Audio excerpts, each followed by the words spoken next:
রাত থেকে শুরু হওয়া অঝোর বৃষ্টিতে রাজধানী ঢাকার বিভিন্ন এলাকা জলমগ্ন হয়ে পড়েছে। সকালের শুরুতেই জলজট আর যানজটে ভোগান্তিতে পড়েন রাজধানীবাসী।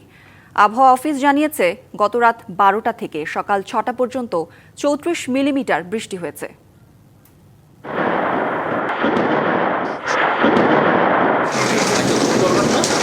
রাত থেকে অঝোর ধারায় বৃষ্টি, সঙ্গে বজ্রপাত। আর এই বৃষ্টিতে রাজধানীর বিভিন্ন এলাকার সড়ক জলমগ্ন হয়ে পড়ে। রাজধানীর মতিঝিল, আরামবাগ, রামপুরা, বাড্ডা, ধানমন্ডি ও মোহাম্মদপুর, মিরপুর, নিউ মার্কেট সহ বিভিন্ন এলাকার অলিগলিতে তৈরি হয় জলাবদ্ধতা। এতে ভোগান্তিতে পড়েন সাধারণ মানুষ।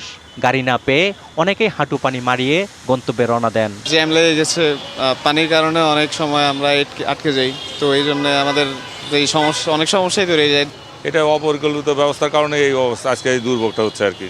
সাত সকালে যারা ঘর থেকে বের হন তাদের বেশি ভোগান্তিতে পড়তে হয়। সকালে গাড়ি নিয়ে যাচ্ছিলাম, তখন এতটাই বৃষ্টি হচ্ছিল, সামনের গ্লাসটা দেখাই যাচ্ছিল না যে সামনে কি আছে, অনেক বৃষ্টি ছিল। এদিকে আবহাওয়া অধিদপ্তর জানিয়েছে, গতরাত 12টা থেকে সকাল 6টা পর্যন্ত রাজধানীতে 34 মিলিমিটার বৃষ্টি হয়েছে। 2 দিনের ব্যবধানে বঙ্গোপসাগরে 2টি লঘুচাপ সৃষ্টি হতে পারে। ঢাকাতে কিন্তু বৃষ্টিপাত হয়েছে 40 মিলিমিটার, যেটা গত 24 ঘন্টা। আগামী 24 ঘন্টা পরে বৃষ্টিপাতের প্রবণতাটা আরো কমে যাবে।